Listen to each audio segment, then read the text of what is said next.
প্রিয় উচ্চ মাধ্যমিকের ছাত্রছাত্রীরা, আমি অশোক স্যার বলছি। যারা 2025-এ শিক্ষাবিজ্ঞান বিষয়টি পরীক্ষা দিতে চলেছ, তাদের শিক্ষাবিজ্ঞানের তৃতীয় অধ্যায়ে রাশিবিজ্ঞান অধ্যায়টি আছে। সেই অধ্যায়ের একটি গুরুত্বপূর্ণ প্রশ্ন ও তার সমাধান তোমাদের দিলাম। প্রশ্নটি WBHA টেস্ট পেপারের পেজ নাম্বার হচ্ছে F46, 4 নম্বরের। এর আগে F45 এর 1 নম্বরের প্রশ্নের সমাধান তোমাদের দিয়েছি।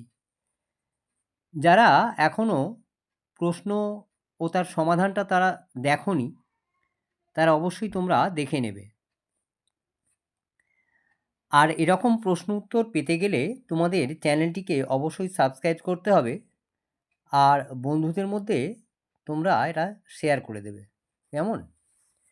এখন তোমরা প্রশ্নটা দেখো। মোডের সংজ্ঞা দাও। নিচের রাশিমালার মিন ও মোড নির্ণয় করো। মোড বন্টনে যে স্কোরটির পুনরাবৃত্তি বেশিবার ঘটে থাকে, অর্থাৎ পরিসংখ্যা বিভাজনে যে রাশি অধিকবার থাকে, তাকে স্কোরগুলির ভূইষ্ঠক বা মোড বলে। যেমন 6, 9, 5, 10, 12, 15, 6, 7, 6, 9। স্কোরগুলির মধ্যে দেখা যাচ্ছে যে 6 স্কোরটি সর্বোচ্চ 3 বার আছে। সুতরাং স্কোরগুলির নির্ণয়ে হুইস্টক মোড হলো 6।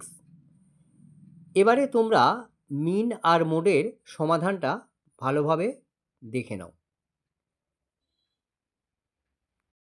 যদি এ ব্যাপারে কোনো কিছু তোমাদের জানার থাকে, তাহলে আমার হোয়াটসঅ্যাপ নাম্বারে তোমরা যোগাযোগ করতে পারো। ভালো থাকবে।